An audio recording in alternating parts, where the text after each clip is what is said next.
Hi guys, welcome to another amazing episode of Lola's Voice. My name is Lola, as you all know, and I'm your host on this channel. And if you're watching me for the very first time, you're welcome. And if you're back to watching me, thank you very much. I truly appreciate your support. I truly appreciate your messages and all of that. Thank you very much. Like I said on the previous episode, I'm going to be bringing so many interesting guests. I'm going to be bringing so many people, and I'm excited about this, my particular guest. Like, you guys don't even want to know how excited I am. On today's episode, I have with me Petra. Hi, Petra. Hi, Lola. How are you? I'm fine. Thank you for coming on the last voice. I truly do appreciate you. Petra is the former CPS of Kogi State Governor, and Petra resigned from her position after serving for about 2 years. Was that about 3 years? About 3 years, and she was the first female to be the chief press secretary to the Kogi State government. It has never happened in Kogi State before, and you resigned that position. I saw the news. When you were in the office, I was following your activity. I was reading about the state governor.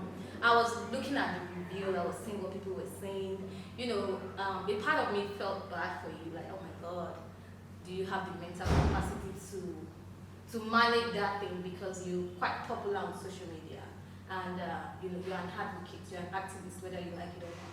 If there's any bullshit, you call it out straight. You don't play. And you are in that position where you can't talk. When you got the position, I was happy. I posted your picture. I'm like, hey, Petra, I know her. She's my friend. And when you resigned, I was like, wow, she did that. A Nigerian, I don't know, I've not really heard of like Nigerian politician resigning. And, I've been reading a lot, trying to see if there's any reason why you resigned. Can you shed more light on your resignation? Thank you, Lola. This is one topic that's whenever anybody wants to talk politics with me, Petra, why did you resign? And sometimes I say, oh, well, it's personal. Of course, even agreeing to be part of the government is a personal decision. Sure. So why did I resign? I met the governor for the very first time when I went to resume my appointment. So I didn't know him. Oh. He called me up and said I had been recommended and he would like for me to serve with him. And I said, wow. oh, sure. Recommendation. Yes, oh, sure. I would love to, because the background of his emergence as governor was quite interesting. Yeah, everybody. And quite controversial. We also it played out before our eyes. And so I knew that he was going to come up against a lot of opposition. And most of the opposition were going to be baseless. And I felt that, okay, this is a young man, my generation, and this is someone that I think we all should rally around. Support. The support I gave him for the years that I gave him is the kind of support I would have given him if I wasn't his appointee, if he hadn't appointed me. So that's basic, the kind of support we give people we call leaders that we like. True. So when you said come on board, I was like, oh, double whammy, because I'm going to be supporting somebody I want to support. And you are I'm going to be paid. I'm from Kogi State. So I'm going to be paid for the support, and then in fact it was a triple whammy. Then I would have the opportunity to contribute. So it's no longer armchair, it's now be on the field. That's interesting. And be part of it. So I met him in the evening, and we spoke for quite a while. He was telling me about how the state was. Of course, I am bound by some ethics and some code not to divulge everything, Yes. but I'm going to talk about the things. He talked about things that he had seen, the real state of affairs and how it behoved on all of us to, join hands together to ensure that we salvaged the state. I mean, that's a state, so if it needed rescuing, then The people have to do it. we had to do it. And so I saw his passion. I thought he was really passionate. I believed he was really passionate at that point. I believed he was very genuine. And then all these court cases, he had quite a number of court cases. This party, that party, this politician, that politician upturn his mandates. So that was I found it quite distractive. Apart from him being my former boss and state governor and someone I liked at that point, someone I still like, I think that it's very distracting when we have all these court cases that run for like 9 months. When you are suing someone who is a state governor, whose money do you think is going to use to hire all the sons and all the retinue of lawyers that are going to have to defend him and represent him? You wouldn't even have time to you are do distracting politics him. of government. Exactly. You're distracting him. It's where he's supposed to set the tone and the pace for what his administration is supposed to be like. And then today it's one court case or another court case. So there were so many of them, and for 9 months, that was what was happening. But before he appointed me, and one of those reasons I had high hopes was that he had started a shake-up of the civil service, which many people applauded. I was genuinely happy because the civil service is the engine room of any government. It's the engine room, especially of government in states that are not industrialized. If it is not Lagos State, it's not River State, I mean,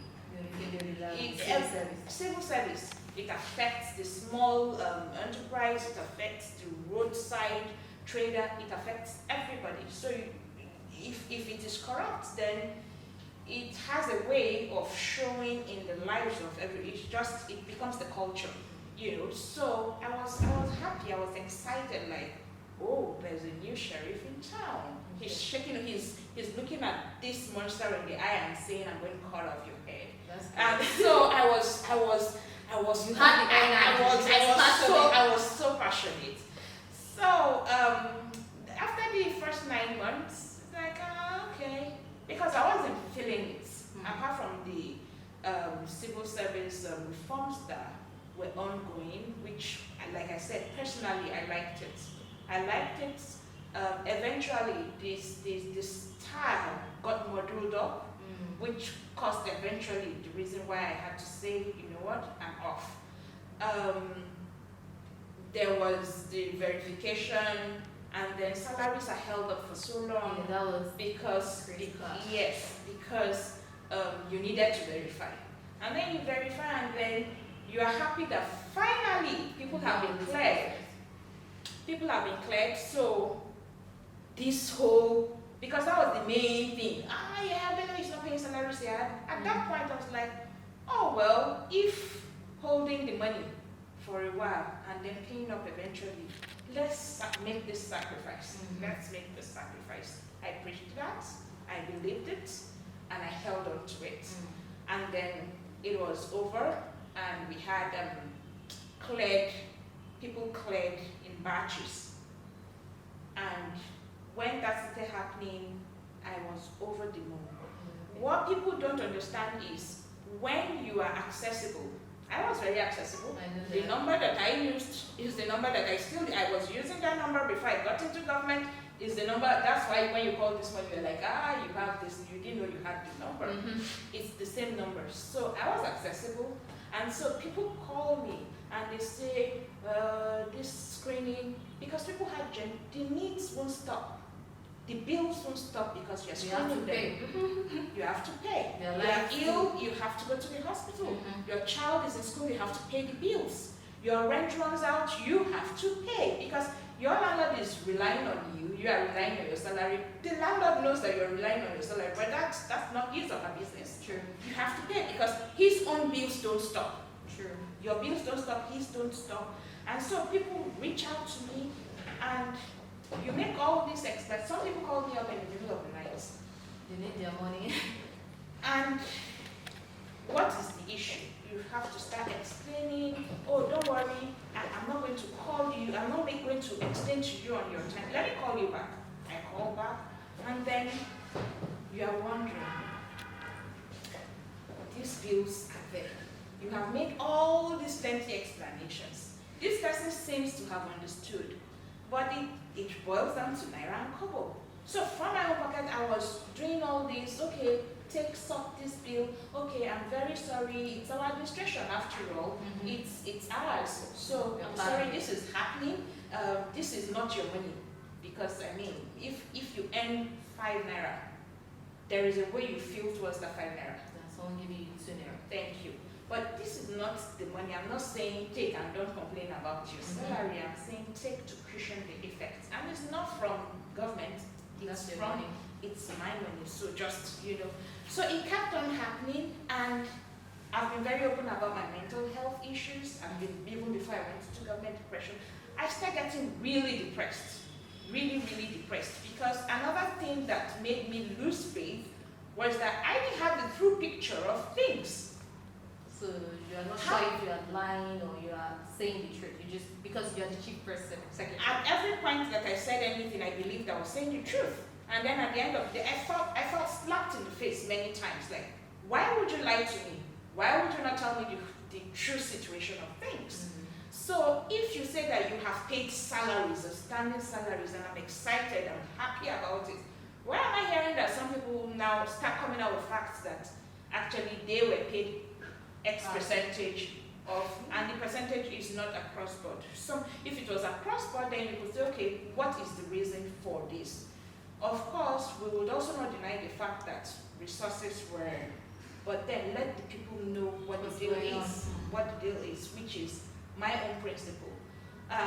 So when I got really fed up, I'm going to say this in public for the first time. My boss calls me up one day and says, "What's this I hear? You are very depressed. You are almost suicidal. What's going on?" You were almost suicidal? I was. What's going on? Are you not thinking of your mom? Are you not thinking of your family? Are you not even thinking of me? A civil servant committed suicide and the whole country said, yeah, below made somebody commit. Now imagine my chief press secretary, something happened. What's going on? And I said to him, I wasn't comfortable with the state of affairs. He said, well, people calling me up, asking, demanding their salaries, demanding that government is owing them gratuity and nothing has happened. And he asked me, so how is that your business? I said, because they call me, because I'm not comfortable, because I said they're calling me. And he said to me, are you the commissioner for finance? I said, no. Are you the governor? I said, no. Are you owing them? I said, no. But I'm accessible. That's why they are calling me.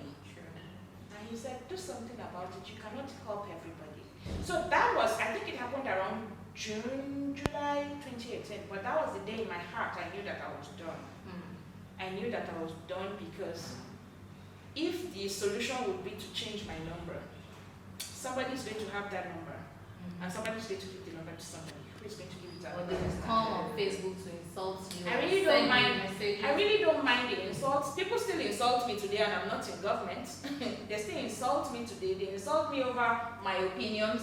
They insult me over my looks. They insult me because I say I am depressed, and when there is any, they say, "Oh, you are mad. Go and take your medicines." So that's not a problem. The problem is, so what am I doing here? If I came in thinking that I am joining hands to address a problem, and I'm here, and the problem seems like it's growing right in my own face. It's not a problem to me. So what am I doing here?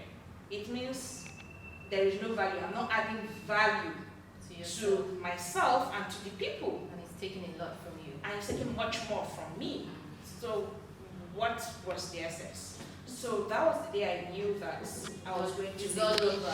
I had made attempts to leave. And you know how you just mentioned to someone, so don't leave. So you want to leave? How much savings do you have? The day I decided to leave, I did not tell anybody. Because when you're fed up with the situation, you just know. You don't need anybody to say anything. So I resigned, and I told my mentor, I resigned on 7th. On 6th, I told my mentor that, you know what? I'm dropping my resignation letter in the morning. And he said, WTF, do not sleep, I'm in the library. Do not sleep, I'll call you when I leave here, because he lived in Canada. And I said, okay, he called me earlier. I said, what's going on? I said, I was tired. I didn't tell my mom. I didn't tell anybody. I didn't tell my friends. I told my husband, I'm finally done. I didn't have any savings. So when you just know, I didn't have any savings. So when I resigned, when I left, and it was on our official platform, one former colleague who has also left, sent me a message and said, "Oh my God, sis, why?" And then, for whatever reason, I don't know, because my DSTV expired on 5th of January. I resigned on 7th, and then that 7th, somehow, because I usually would do some fundraisers from amongst my colleagues and senior colleagues, this person has this issue, there's this civil servant who is in the hospital who had an accident, there's this thing that we need to buy for tiny beating hearts, please can you go? So most of them had my account details. So that colleague sent me 50,000 naira, and the first thing I did was to renew my subscription to DSTV, and so that I could have something to watch while I was home. But why did I have to mention the fact that I was broke? When you are fed up, nothing holds you back. That's true. When you know that you need to move, there is nothing like exit. Your exit plan is to leave. That's the only plan. You just want to leave. So that was cool. I wasn't adding value. I was just there. Like, why would I want to say I was there for 4 years, 8 years, and what would be the excuse? So that was basically it. That was cool. And thank you very much for sharing. I've been curious. Like, I really wanted to know. Even though I have a bit of it, like I was reading about the performance review of the governor, but I've never really had like the authentic story. And thank you for sharing it with me on this platform on The Last Voice. Thank you, Petra. I really do appreciate it.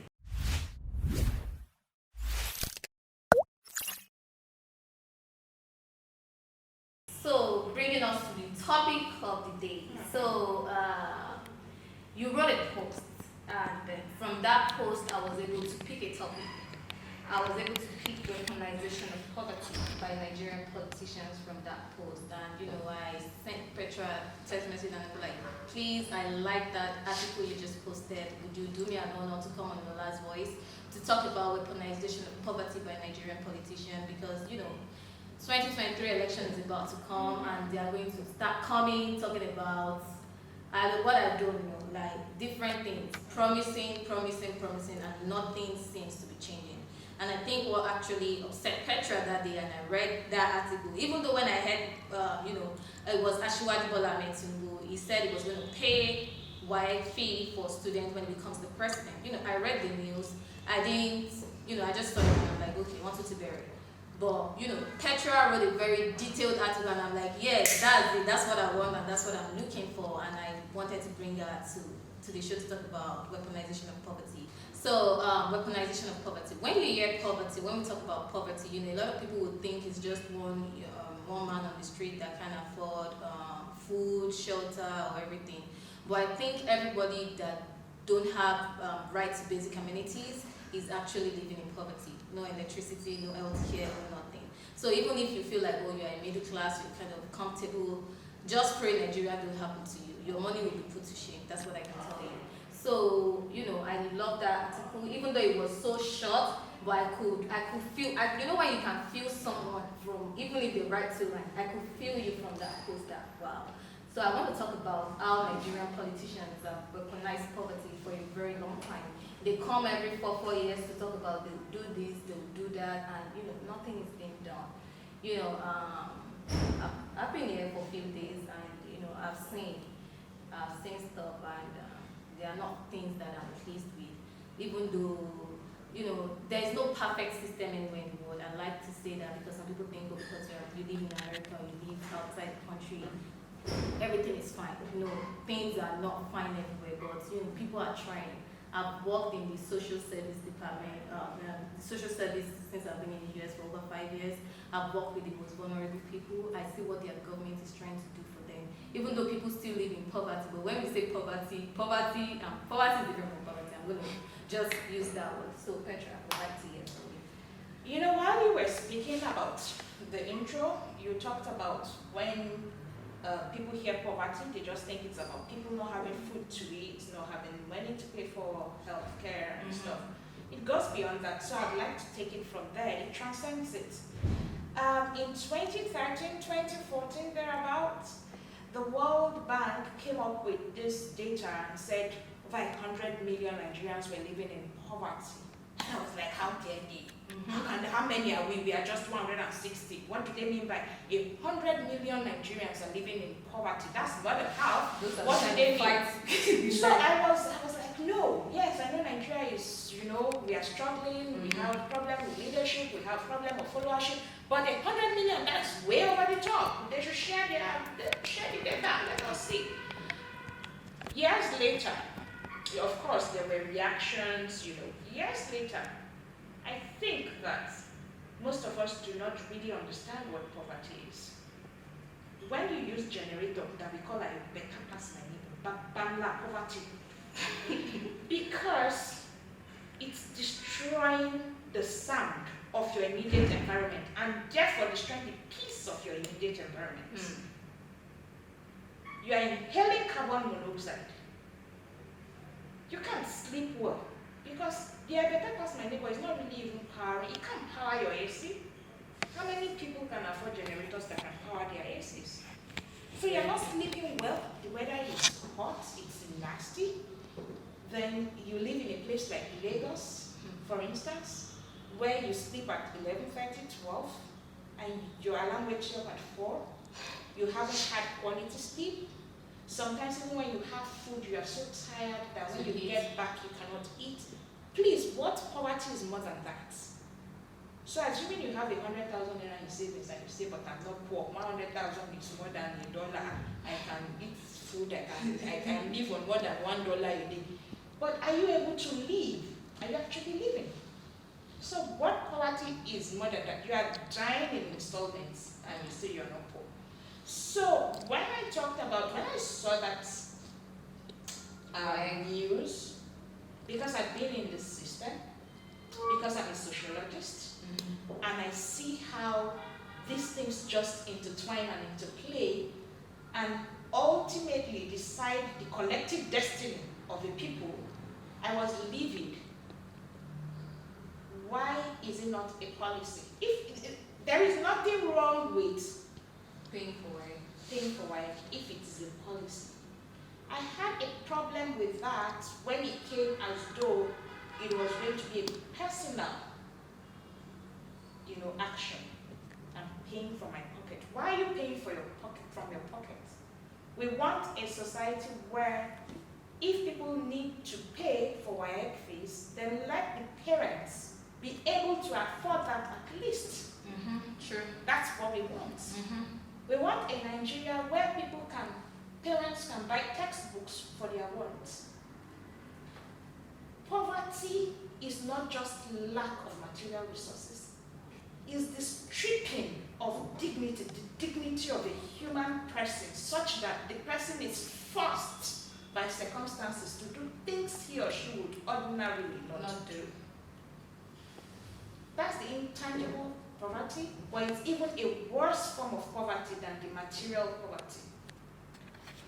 That's reducing the dignity, stripping a man, a family man of dignity, where he has to come and prostrate to say, yes, yes, sir, thank you, ma. If not for you, you are our God, we would have been. Because they need to pay their children's school fees. That's not the kind of society we should be talking about. It's 2022. We are heading towards another election. We shouldn't, don't make people's poverty a weapon that you use against them, which is what has happened. And it's so sad because even the people have accepted it. It's become a culture, which is what makes our situation, if it's just weaponization, we can blow the grammar and say, don't do this, don't do that. But right now, you are not just facing the leaders anymore. You have to solve the leaders know what they are doing. They are not many, they are few. The masses who are the victims, the people whose poverty has been weaponized, has become a weapon, has become a gun, a machete in the hands of the greedy, thieving, conniving elites.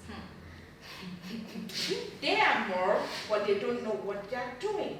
You mean the people are more? The people are more. True. But they don't know what they are doing. So they've accepted it. This one has tried, though. The other man gave 2 derica of rice. This one is giving 5. Oh, wow. I mean, why should anyone give you 5 derica of rice?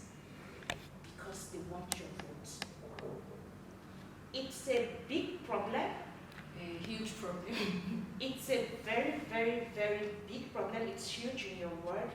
And I don't think that we are even bothered enough. Maybe that's the bigger problem.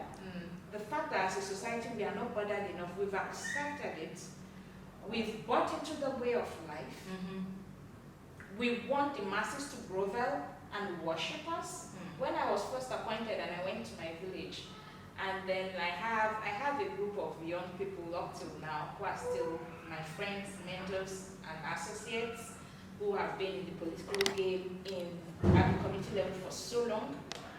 And one fine morning, I wake up. I said I was going to see some people, and I saw these lines of Okada and taxis, and so I was like, who are these people? What do they want in front of the house on the road? So I didn't even think it was for you. Who are these people? What do they want? And one of my people said, they're for you. They are coming to follow you. I said, follow me where? I said, follow me where? I said, all the places you will go today, they will follow you. I wasn't quite getting it. I said, why? He said, that's how it's done. That's to show that you are a leader. I said, you are. I don't want to be this kind of leader. These people should be pursuing their daily bread. How much do I have that I'm going to give to them, each and every one of them? So why would I want them not to go after what their legitimate hustle? Let them go and do it. Why do I want them to follow me around and then at the end of the day I'm giving them 500, 1,000? Why would I do that? But that's the culture. The people were disappointed when I said they should go. They were not happy. They were not happy. This leader no sabi. No be so, then they drown. So that's a problem. This weapon is so big that they've now made it into different forms. Bomb, gunpowder, AK-47, knife, dagger.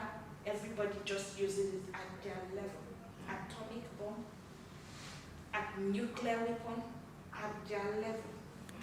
Because I'm just going to chip in a little bit, and I like saying there's no perfect system anywhere in the world. Maybe because of my background, maybe because of my work. I work as a social worker, and when I see Nigerian politicians that that are taking the part of social work, like not social, I don't know how to explain, but that try to do stuff for the vulnerable, and maybe when anything bad happens to them, the way we see people outside of their house crying, wailing, and doing all sorts.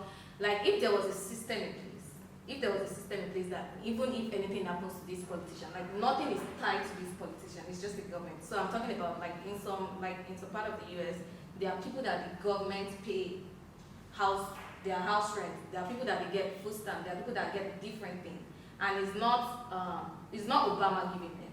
It's like America government is giving them that money. So it's not really tied to somebody or somebody is appearing as our Lord and Savior. Like you said, it should come in form of a policy or a system. Then we are not idealizing someone for paying a wide fee. Which I think the Buhari government, one thing that I thought was really good, if it was better implemented than it's been, is the social investment program, investing in people. I like it. I loved it. Now, when I was CPS, there were things that I talked about that seemed to be like it's because she's part of government, but which were my personal feeling. One of the things I saw with SIP, what it did for certain people in certain localities, is that from the 5,000 that some women received monthly, they said to themselves, if we can contribute this money together rather than spend it, then we'll be able to have water in our community. The women did that. Wow. Rather than trek for so far to get water. Trekking for so far is stripping a poor woman of her dignity. So the 5,000 restored that dignity for those people. So I liked the SIP, which would have been similar to something like what happens in the US. it would have been a safety net. Yes, it's small, but I always say the journey of 1,000 miles begins with a step. And so you take 1, 2, 3, 4, 5 steps. The next person comes and takes another 10 steps. It's no longer 5 steps, that's 15. Another person comes. So that's the way to build a system. I liked it too. I loved it. I liked it. I don't know if it's still happening. I think that is something, when sometimes I see people talk down on the social investment system, I just smile. Because I am an entrepreneur. Okay. I can turn over 1,000 naira in my line of business. I am a very small business owner. So I can turn over 1,000 naira. So when I hear that somebody has been giving 50,000 naira, in my head, I'm thinking what it can do in my own business. So if I can turn it over in Lagos, then people in the village can also do that. They would be able to do a lot more. So I like it, I love it, anything, and then we cannot, in our kind of society, we cannot actually, we will never ever eradicate people giving to the poor, because the poor will always be amongst us. They've been there, they will always be there. I think every society has poor people. Oh, we should use for whatever reasons. Vulnerable. Yeah. You can be poor without being vulnerable. That's true. Yeah. So we will always have them, and we will always have people who are empathetic, who may not be money bags, but who just feel moved by what they see. And you know, there is this Yoruba adage that you who has in the midst of it does not. In fact, you are worse than the rest of them, because all their problems become your. If they can even sleep at night because they don't have. You are thinking of them. Sure. They don't have anybody to think about. They think about themselves. But you are also thinking of you, thinking of them, thinking of their perception of you as someone who has, knowing your own reality that you do not have as much as they have perceived you to have, true. And how you need to help them stabilize so that every time they do not come to you. So if we are able to have, those people will always be there. If we are able to have a system that works, it removes the pressure from them. And so you know that the people who, some people say they are philanthropists, like you ask them what you do, they say, I'm a philanthropist. I don't know what it means, but there are people like that who, you know, that's their work. And then there are people who are kind-hearted, they are empathetic, they have very little, but they want that little to just go around. Those will always be there. But you see, what I can't stand is when politicians do it only because of something. They want something in return. When it is absolutely transactional. I want to be nice to this person because next day I'm going to meet people. Why? Why can't you be nice to the person because the person is in genuine need of your help and you are capable of rendering that help without even feeling it? That's where the conversation is not something you can do at once. I think it's good that you are having it. Maybe we need to amplify it. Maybe more people need to come to the consciousness of what they think. Somebody has money and somebody they give. That the giving, we have to now start thinking of what sort of giving. What sort of giving? Why are you giving me? Because why are you using my poverty against me? Why are you using my poverty to get the only power that I have? To determine the vote. So because it's become a culture, it's endemic. Maybe we came late to the conversation, maybe we came late to the realization. So we need to really dislodge it, and it's not going to be child's play to do that, because I'm an elite. You think I'm going to allow? I have a weapon in my hand. Am I going to hand it over to you just like that? So it's human nature. So it's going to take a whole lot to uproot this 1,000-year-old oak tree that's firmly rooted for generations now. Thank you very much for that. Thank you.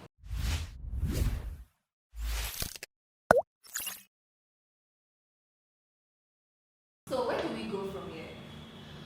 Oh, well, like I said earlier, the problem is bigger than this.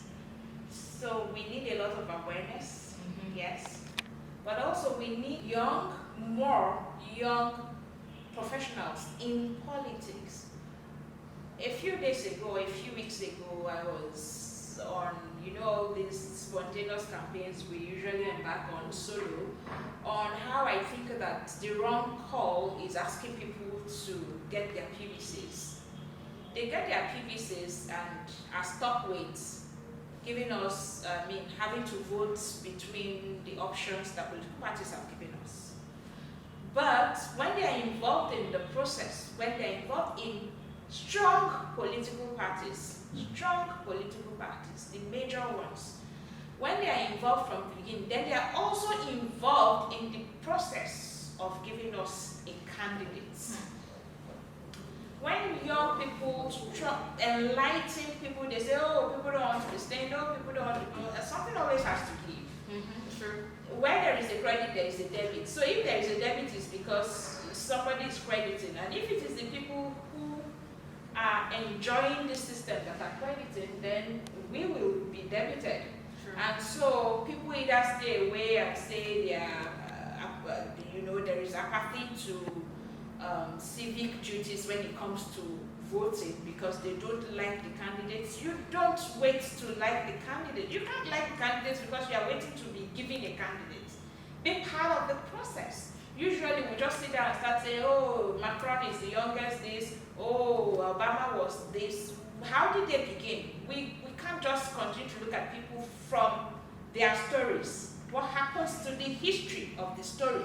So then we need to go into our wards, register as members of political parties, attend ward meetings, be there, follow the process, pay your dues, and be able to have a seat at the table.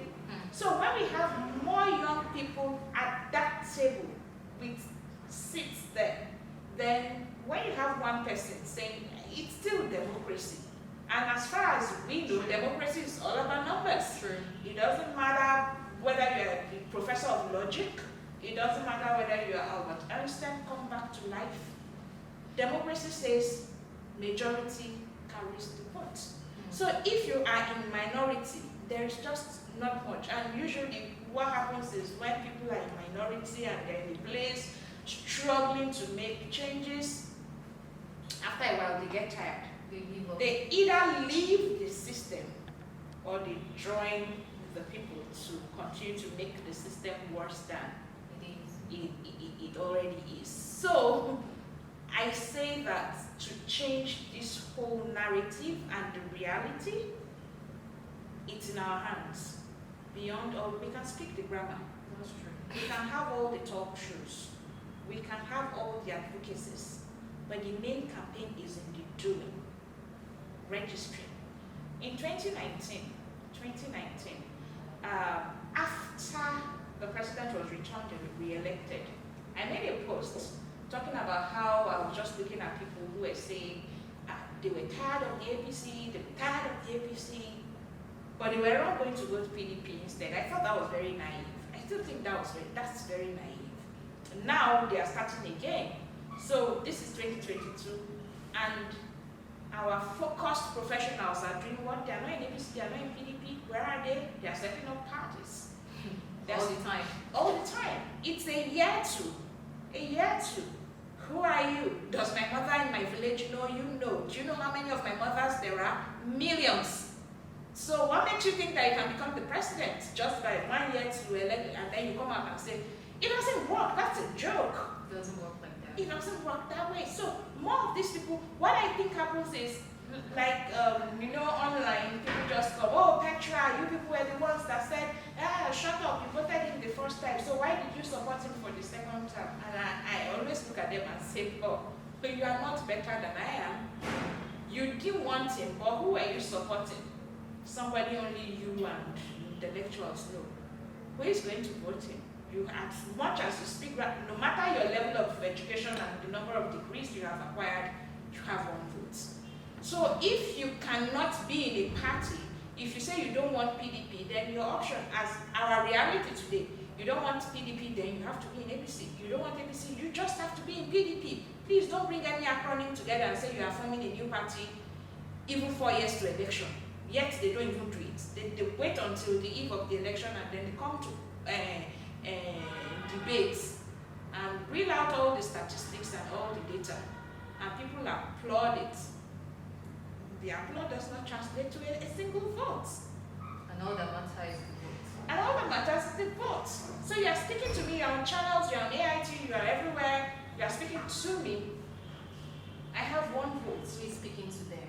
Who is speaking to the people, the other millions of votes that you need to have you declared as the returned elected president? So these are the issues. And I'm not saying that talking is not necessary, otherwise we wouldn't be here. True.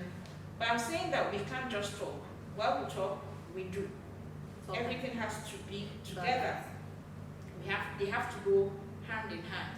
But as we are also talking, we need to now reinforce the talk and keep addressing these issues, because how talk can galvanize action is when the talk becomes so much that it takes over the psyche and the subconscious of the people, and then many people they sit down, they are just reflecting on something, and that thought just enters. Poverty has been organized, what can we do? And so many people thinking about that thing at different levels, almost at the same time, is what now will galvanize that energy. Just the way NSAS came about. Thank you, into action. So we need to continue to talk about these things and not think that once young people or once a group of people come together and say, oh, we want to end this, that it's going to end. That would be very utopian thinking, and it's not going to happen. It's like ice. You need to keep toying it. You need to keep chipping at it until finally it gives way. So that's the way forward. Thank you very much. I had an amazing time. I learned a lot. Petra she's so detailed, and just give her one question, she's giving you different answer, and I truly enjoyed this topic, and I hope you do as well. Please, let me read your comment. Let me know what you think about the conversation we've had. And lastly, I have one more question for Petra. Do you think you're still going to go back to serve? Because I would love to see you in politics. I don't know. I would just love to see you serve. You can, I know you're a businesswoman. I know you're doing things now. You can't use all this passion for your business. I love to see, good people in politics. I love to see people that I think are passionate. I love to see people that I believe can actually do something. I'm pretending to think about it, but I have my answer firmly made, because people ask me a lot, do you think you want to go back? I don't want to go back as an appointee at that level, come and be my spokesperson, I don't want to be somebody who is just translating what you are thinking or what you're saying and amplifying it. No. If I ever get to go back into public service, it has to be that I'm giving some, for instance, a lot of people know my passions. So if there is a leader at some level that says, oh, Petra, I know you are passionate about premature babies and reducing prematurity and all that. Oh, here is a blank slate. Go fill it. You have my authority. So with that imprimatur, I know I have executive power to make some impact. Do that one thing. So I know that I can say, oh, I've done this as a private citizen, I've galvanized forums, I've galvanized people for causes. So at this level, I should be able to do much more. That's different. But to say, I want to make money, I don't get that for that one again. I want to make real money. So I get to say, just come and be a commissioner. You look at me, you know where my strengths are, but you say, no, I don't want this one to be, you don't want me to add value, you just want to make up. No, I don't want to be an affirmative action. I do not want to be a space filler. So if I'm not going to add value, then definitely I'm not going to be. I love people that know what they want. I love people that know where their strength lies. I love people that know their weakness. Is what everybody just know yourself and know where you can do better. I think that's how we can actually serve Nigeria better. Thank you very much for coming on the show. I truly appreciate. And if you see me, Petra styled me. She made the dress for me and the pants. So if you like what I'm wearing, you can check Petra out and patronize her. Thanks for using your voice, Lola's voice. May it never go down. Amen. Thank you very much. Thank you. If you're watching me for the very first time, thank you for watching. If you're back to watching me, thank you for your support. I truly do appreciate it. Let me know what you think about this video. like, comment, shares, everything is welcome. I'm open to criticism, I'm open to genuine concerns and everything. Thank you very much.